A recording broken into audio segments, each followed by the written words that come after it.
So here's another one of those question about Atwood machine.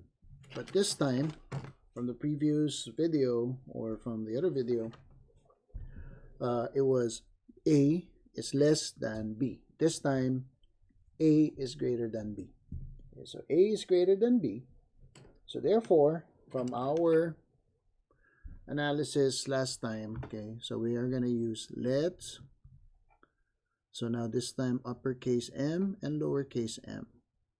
Since we all know that A is greater than B, so we can say that uppercase M is mass of A, while lowercase m, that is mass of B.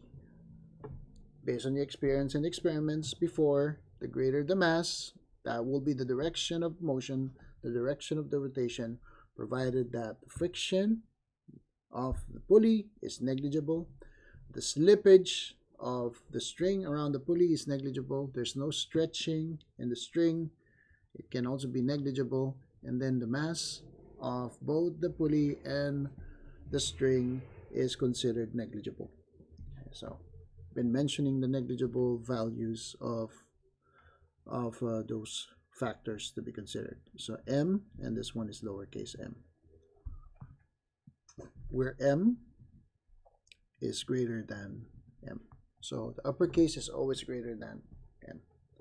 Now next, then we have to draw a free body diagram. So free body diagram, FBD.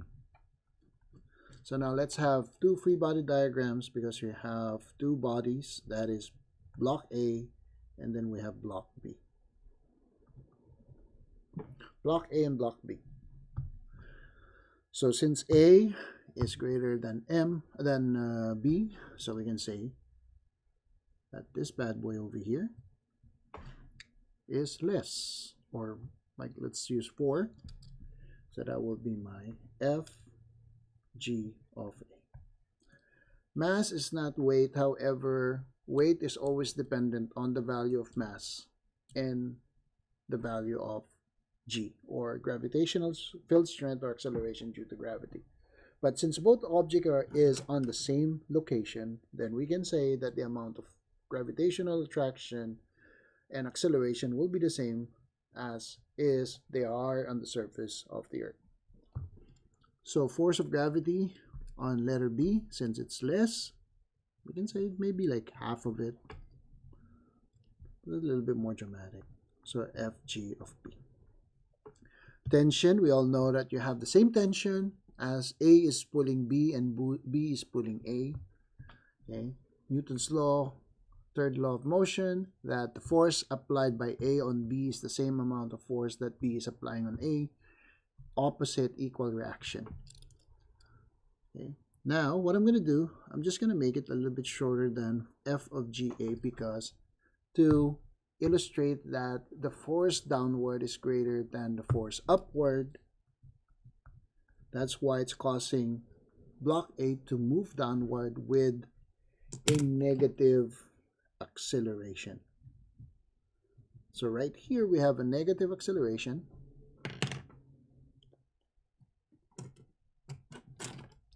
And on the other side, if you notice, so tension are equal, the same length. However, this one is greater than the other tension, and than the other force acting on it, which is the weight. So therefore, it will move upward, and then it will give us a positive acceleration. Negative downward, positive upward.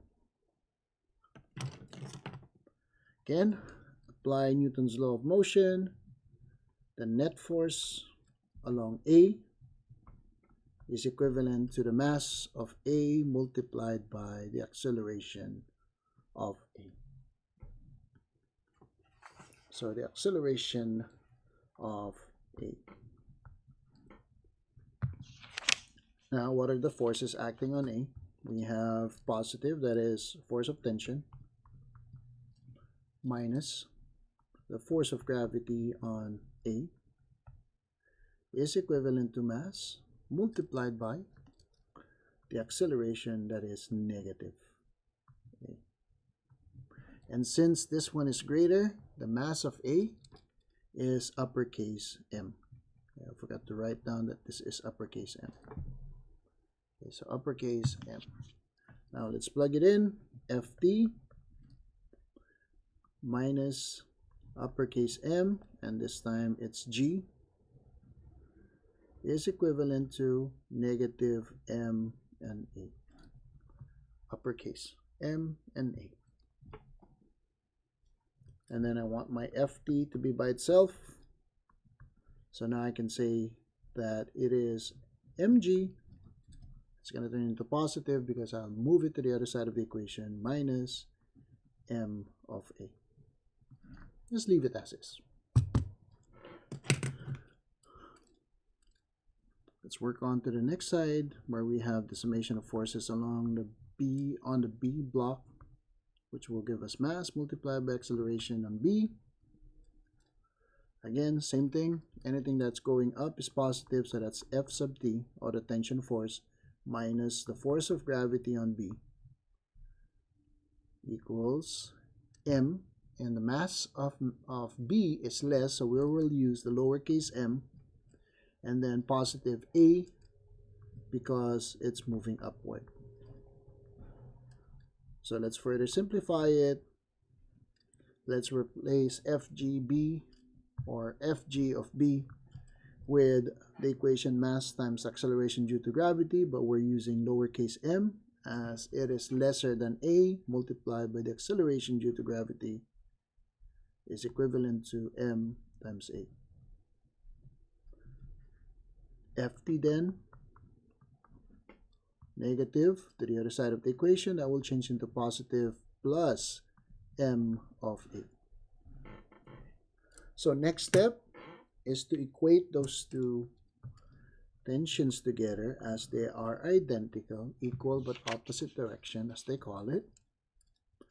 So I can say that mg minus ma is simply equivalent to the lowercase version, mg plus ma.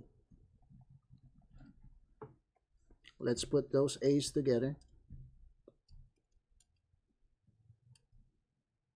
So I'll place this to the other side and this right here. Okay, so now I have mg minus mg is equivalent to ma plus m sub a.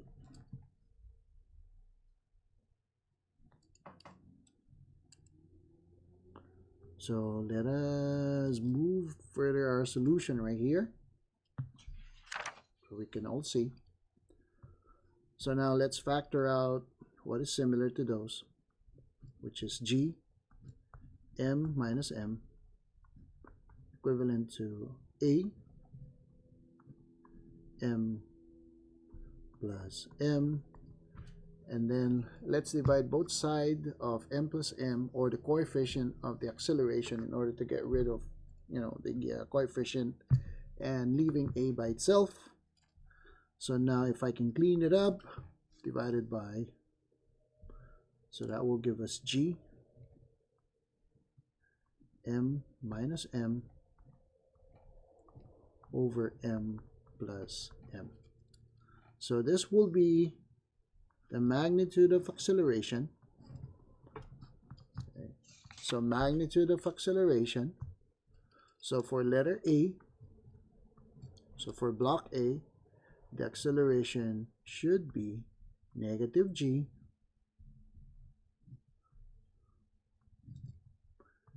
m minus m over m plus m. And for letter B, all we have to do is just change the sign from negative to positive, and then use this m minus m, m plus m,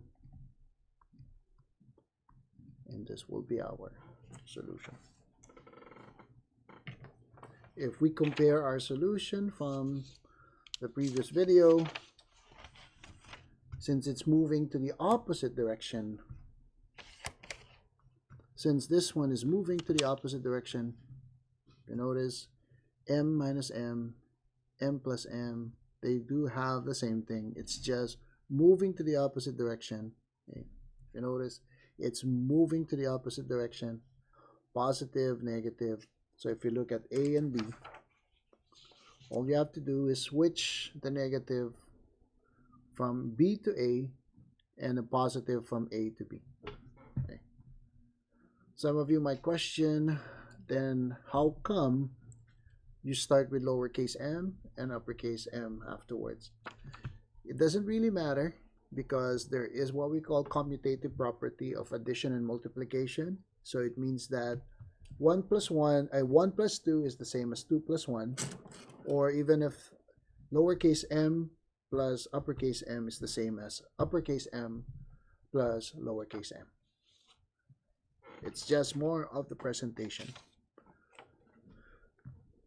So here's your possible questions and possible scenarios that they might ask you during your test in terms of Atwood's machine.